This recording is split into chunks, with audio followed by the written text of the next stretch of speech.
ඊළඟ ගැටලුව ආර්යයන් වහන්සේ නාම රූප පරිච්ඡේද ඥානය කියන්නේ කුමක්ද කියන එක.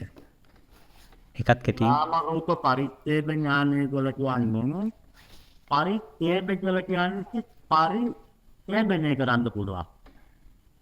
එහෙමයි. පරි කියන්නේ තිනයි බවයි. එහෙමයි. ඡේද කියන්නේ කපනවා. එහෙමයි. එතකොට එයාට පුළුවන් නාම රූප පරිච්ඡේදය කරන්න. නාම රූප පරිච්ඡේදනය කරන්න පුළුවන්. එහෙමයි. ඒ කියන්නේ මේක.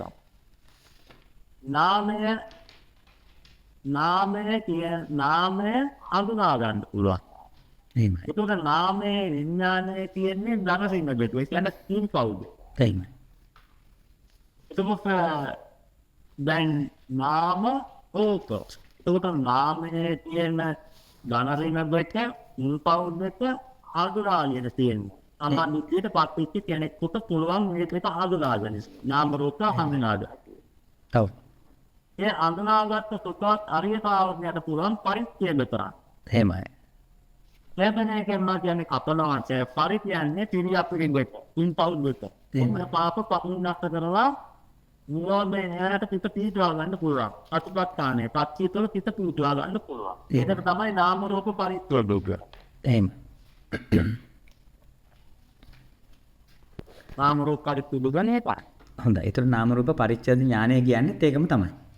ඔව්. එතකොට ආපවම් කියන්න නාම රූප කියන්නේ දැන් රූප කියලා කියන්නේ ශරීරය පතන් ආපෝ තේජෝ ආය සතර මහා ධාතුන් නැදිත් ශරීරය කියන රූප කියලා. එහෙමයි.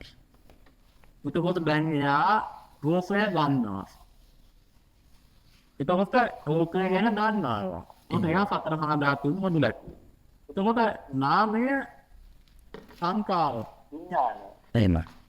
සංකාර වලින් ඇඳිලා තියෙනවා. රාගදේශ මොහොතද. සංකාර පත්‍ය විඥාන. එතකොට විඥානයත් හඳුනනවාද? එහෙමයි. රූපයක් හඳුනනවාද? ඒකට කියන පජානාති. ඥානාති කියලා කියනවා පජානාති කියලා කියනවා. ඥානාති ගුණ පජානාති කියලා. එයා දන්නවා. එහෙමයි. මොනවද දන්නේ? රූපේ දන්නවා. සතර මහා ධාතු සම්බුද තියෙන බව දන්නවා.